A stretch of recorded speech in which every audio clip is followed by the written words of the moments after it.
இந்த 2026 பராபவ வருடம் தமிழ் புத்தாண்டு மீன ராசி நேயர்களுக்கு எவ்வளவு நல்லா இருக்கு? மகான்கள் அவதரிக்கக்கூடிய ஒரு ஸ்தானத்தில் இருக்கக்கூடிய ஒரே ராசி மீனம்.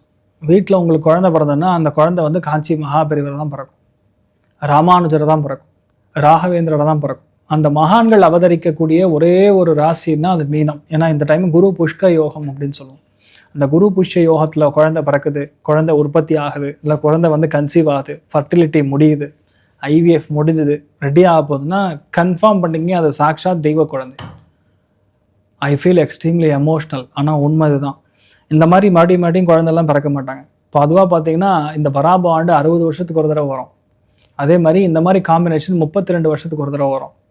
32 வருஷத்துக்கு ஒரு தடவை இந்த மாதிரி விஷயங்கள் எப்படி 100 years ஒன்ஸ் கொரோனா வரும்னு சொல்கிறாமோ அந்த மாதிரி ஒரு இந்த ஃபினாமினன்னு ஒன்று நடக்கும். அது இப்போ டைம் வந்து குரு புஷ்ய யோகத்தில் இருக்கிறது. சாக்ஷாத் குருமார்கள் அவதரிக்கக்கூடிய ஸ்தானமாக கண்டிப்பாக உண்டு. உங்கள் வீட்டில் உங்கள் குழந்தைகளுக்கே பிறக்கலாம், உங்கள் வீட்டில் உங்களுக்கே குழந்தை பிராப்தம் ஏற்படலாம், உங்கள் வீட்டில் வந்து உங்கள் பேர குழந்தைகளாக பேசிக்கலாக மகான்களாக இருக்கலாம், சன்னியாசிகளாக இருக்கலாம்.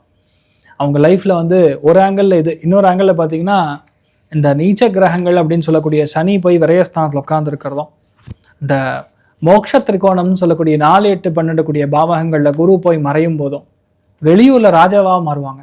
நிறைய பேர் பார்த்தீங்கன்னா இந்த ஊரில் பிறந்திருப்பாங்க. யூகேவோட சிட்டிசனில் அவர் வந்து பிரைம் மினிஸ்டர் ஆஃப் யூகேவாக இருந்தார். இதுக்கு முன்னாடி இருந்தவர் அவர் இந்தியன். இப்போ அடுத்து கமலா ஹாரிஸ் வந்து கண்டிப்பாக யூஎஸ் உடைய பிரைம் மினிஸ்டர் ஆக போகிறாங்க. She is also an Indian. வம்சாவழிகள் இப்படி பிறக்கிறது வந்து இருக்க இந்தியாவாக இருந்தாலும் போய் அவங்க வெளியூரில் வெளிநாட்டில் ராஜாவாக மாறக்கூடிய ஒரு பிராப்தம்ங்கிறது இந்த குரு புஷ்ய யோகத்தில் ஏற்படும். தட் இஸ் ஸ்பெசிஃபிக்லி ஃபார் மீனராசி. மீனராசியில் பிறந்திருக்கக்கூடிய ஆட்களுக்கு நடக்கும், அவங்க வீட்டில் பிறந்திருக்கக்கூடிய ஆட்கள் நடக்கும். மெயினாக நான் பார்க்கறது சமஸ்தமாக இருக்கக்கூடிய கவலைகள் எல்லாமே ஜீரோ. ஒரு பொட்டியில் போட்டு லாக் பண்ணி போட்டு சாவி தூக்கி வீசிடுங்க, எல்லா பிரச்சனையும் முடிஞ்சது. கம்ப்ளீட்டாக மன வாழ்க்கையில் சந்தோஷம், ஹெல்த்தில் நல்ல முன்னேற்றம். அதாவது சாக்ஷாத் கடவுள் வந்து நம்ம வீட்டுக்குள்ளே வருவான். எந்த ரூபத்தில் வருவான்னு தெரியாது. ஆனால் இந்த டைம் பீரியட் உங்களுக்கு உடம்பு பாதிப்புகள் நிவர்த்தியாகும், கடன் முழுமையாக அடையக்கூடிய ஒரு தன்மை ஏற்படும், வம்சாபிவிருத்தி ஏற்படக்கூடிய நிலைமைகள் ஏற்படும், தர்ம கர்மாதிபதி யோகம் ஏற்படுறதுனால அரசியலில் பெரிய ஒரு வெற்றியை காணக்கூடிய நிலைமை, ஒரு சில பேருக்கு பதவிகள் வரக்கூடிய ஒரு நிலைமை. இது எல்லாமே ஜூன்லன்னா. ஜூன் வரைக்கும் நீங்கள் கொஞ்சம் ஹெல்த்து பார்த்துக்கணும். அவசரப்பட்டு நண்பர்களையோ இல்லை சொந்த பந்தங்களையோ நம்ம வீட்டுக்குள்ளே கூறும்போது கண்டிப்பாக பிரச்சனையாகும். So you have to be little careful in whatever you doing. ரெண்டாவது, மீனராசியில் பிறந்தவங்க பல பேர் வெளியூரில் வெளிநாட்டில் போய் செட்டில் ஆகக்கூடிய ஒரு பாக்கியம் ஏற்படும். ஃபினான்ஸ் தொழில் நிறைய பேருக்கு செட் ஆகும் இந்த டைமில். வட்டி தொழில் செட் ஆகும், சில பேருக்கு பேங்கிங் தொழில் செட் ஆகும், சில பேருக்கு ஆசிரியர்களாக மாறக்கூடிய வாய்ப்புகள், சில பேருக்கு வந்து இந்த கலைகள் ஓரியன்ட் ஒரு டீச்சிங், அதாவது டான்ஸ் ஸ்டூடியோ மாதிரி வைக்கிறது, இல்லைன்னா பாட்டு சம்மந்தப்பட்ட ஏதோ ஒரு அகாடமி மாதிரி ஆரம்பிக்கிறது, இல்லை எந்த ஒரு கலைகளாக இருந்தாலும். மெயினாக நீச்சல் குளத்துலலாம் வந்து நீச்சல் சம்மந்தப்பட்ட துறைகளில் மீனராசி நண்பர்கள் பெரிய அளவுக்கு சாதிக்கக்கூடிய வாய்ப்புகள் இருக்குது. கலை உலகத்தில் பெரிய அளவுக்கு மார்வலை சிருஷ்டி செய்யக்கூடிய அளவுக்கு ஜாதகத்தில் பலம் உண்டு. மீனராசி நண்பர்கள் நிறைய பேருக்கு வேண்டான்னு சொன்னாலும் எல்லாருடைய அனுகூலம், எல்லாருடைய அந்யோன்யம் கிடைக்கக்கூடிய வாய்ப்புகள் ரொம்ப சூப்பராக இருக்குது. மீனத்தில் பிறந்த யாராக இருந்தாலும் எபோவ் 50 இருந்தீங்கன்னா கண்டிப்பாக கொலஸ்ட்ரால் பார்த்துக்கணும். ரத்தம் சம்மந்தப்பட்ட பாதிப்பு, நான் சொல்கிறது பிபி ஆகட்டும், சுகர் ஆகட்டும், இது எல்லாத்தையும் பார்த்துக்கணும்.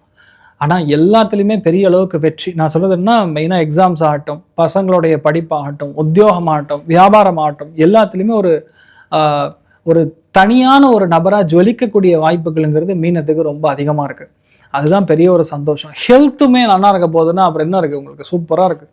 ஸோ அதனால் பெருசாக நீங்கள் கவலைப்பட வேண்டிய அவசியமே கிடையாது. எல்லாமே உங்களுக்கு நல்லா இருக்கும். நிறைய பேருக்கு ப்ரமோஷன் வரும், நிறைய பேருக்கு பெரிய வெற்றி கொடுக்கும், மன சந்தோஷம் ரொம்ப அதிகமாக இருக்கும். எப்போவுமே உங்கள் பெரியவங்க சொல்லக்கூடிய விஷயத்தை இப்போ நீங்கள் பண்ண தொடங்கிடுவீங்க. தெய்வ நம்பிக்கை ரொம்ப அதிகமாக இருக்கும். ஸோ மீனத்தை பொறுத்த வரைக்கும் உண்மையாகவே ரொம்ப நல்லா இருக்குன்னே சொல்லலாம். அதில் என்னென்னா இதோட பியூட்டி பார்த்தீங்கன்னா பஞ்சமஸ்தானத்தில் போய் குரு உட்காந்து அந்த குரு பாக்கியமாக உங்களை பார்க்கறதுங்கிறது பெரிய அதிர்ஷ்டம். பாக்கியம் மீனிங் லக், லக் மீனிங் தெய்வ அனுகிரகம். உங்கள் பூர்வீகத்துடைய அனுகிரகத்தின் மூலியமாக, முன்னோர்கள் அனுகிரகத்தின் மூலியமாக மட்டுமே இது உங்களுக்கு நடந்துட்டு இருக்குங்கிறது தான் உண்மை. So this is a beautiful time. இந்த பராப ஆண்டுங்கிறது ஒரு வருஷத்துக்கு சும்மா ஆட்டங்கட்டம். அதனால் ரொம்ப சந்தோஷமாக இருப்பீங்க. அதில் மெயினாக பூரட்டாதி நட்சத்திரக்காரங்களுக்கு நிறைய பேருக்கு வீடு கட்டக்கூடிய பிராப்தம், அதாவது நதி நீர் பக்கத்தில் ஒரு அருமையான கோவில் அமைக்கக்கூடிய பிராப்தம், நதி நீர்கள் பக்கத்தில் அருமையான ஒரு வீடு அமைக்கக்கூடிய பிராப்தம் சும்மா ஜோராக இருக்குது. குழந்தை பிராப்தம் ஏற்படும். நிறைய பேருக்கு மெயினாக உத்திரட்டாதி நட்சத்திரத்தில் பிறந்தவங்களுக்கு பதவி உயர்வுகள் வரும். சில பேருக்கு வந்து அவார்டு வரும், சில பேருக்கு ரிவார்ட்ஸ் வரும், சில பேருக்கு எதிர்பார்க்காம நல்ல ஒரு பொண்ணு வரன் அமையும். ரொம்ப நாளாக கல்யாணம் ஆகலை, ரொம்ப நாளாக வந்து டிவோர்ஸ் ஆகி ரொம்ப நாள் ஆச்சு, பட் ஸ்டில் ஐம் சிங்கிள்னு சொல்லக்கூடியவங்களாம் ரெடி டு மிங்கிளாக மாறிடுவீங்க. ரொம்ப சந்தோஷமாக இருப்பீங்க. அதே மாதிரி ரேவதி நட்சத்திரக்காரங்களுக்கு மன வாழ்க்கையில் இருக்கக்கூடிய பிரச்சனைகள் நிவர்த்தி ஆகும். ரெட்டை குழந்தை பிறக்கும். ஒரு சில பேருக்கு ரெட்டை குழந்தை பிறக்கக்கூடிய வாய்ப்புகள் இருக்குன்னு சொல்லலாம். நிறைய பேருக்கு படிப்பில் இருக்கக்கூடிய தடைகள் அகலும். நிறைய பேருக்கு பெரிய படிப்பெல்லாம் படிக்கக்கூடிய வாய்ப்புகள் இருக்குது. கடல் கடந்து போய் உட்காந்து ஜம்முன்னு படிக்கக்கூடிய ஸ்தானம். வீட்டில் திருமண வாய்ப்புகள், கெட்டிமேளம் கொட்டக்கூடிய பாக்கியங்கள்ங்கிற மாதிரி மீனத்துக்கு வந்து 1 2 இல்லை, சொன்னால் பெரிய லிஸ்ட்டு. எனக்கு தெரிஞ்ச ஒரு 8 நிமிஷத்துக்கு மேலே பேசியிருப்பேன்னு நினைக்கிறேன். எல்லாமே நல்லா இருக்குன்னு தான் சொல்லியிருக்கேன். நானும் அந்த அளவுக்கு வந்து நன்மையாகவே நடக்கும் அப்படிங்கிறது என்னுடைய கணிப்பு. பகவத் சங்கல்பம் அது நடக்கணும்னு நானும் பிரார்த்தனை பண்ணிக்கிறேன். கண்டிப்பா சார். மீன ராசி நேயர்களுக்கு எவ்வளவு பெர்சன்டேஜ் நல்லா இருக்கு? 100 மார்க்குமா? மீனத்துக்கு 100க்கு 100, நோ டவுட். தைரியமா இருக்கலாம், செம்மையா இருக்கு. Super sir. ஏதாவது பரிகாரங்கள் இவங்க பண்ணலாம்னா என்ன பண்ணலாம் சார்? கண்டிப்பா. அதாவது முடிஞ்ச அளவுக்கு வந்து இந்த நதியில குளிக்கணும். முடிஞ்ச அளவுக்கு நதியில குளிக்கிறது. பௌர்ணமி அன்னைக்கு நதியில குளிச்சுட்டு பக்கத்தில் இருக்கக்கூடிய அம்மன் கோயிலுக்கு போயிட்டு வருவது. மெயினாக என்ன கேட்டிங்கன்னா, அகிலாண்டேஸ்வரி அம்மன், நம்ம திருச்சி திருவானைக்காவலில் இருக்கக்கூடிய ஜம்புகேஸ்வரனும் அகிலாண்டேஸ்வரி தாயாரையும் பார்த்துட்டு வருவது பெரிய ஏற்றத்தை கொடுக்கும். இந்த ஆண்டு ஆரம்பிக்கும் போது போய் பண்ணிட்டு வர்றது பெரிய மாற்றத்தை கொடுக்கும். சத்தியமாக அவங்க நல்லா இருப்பாங்க.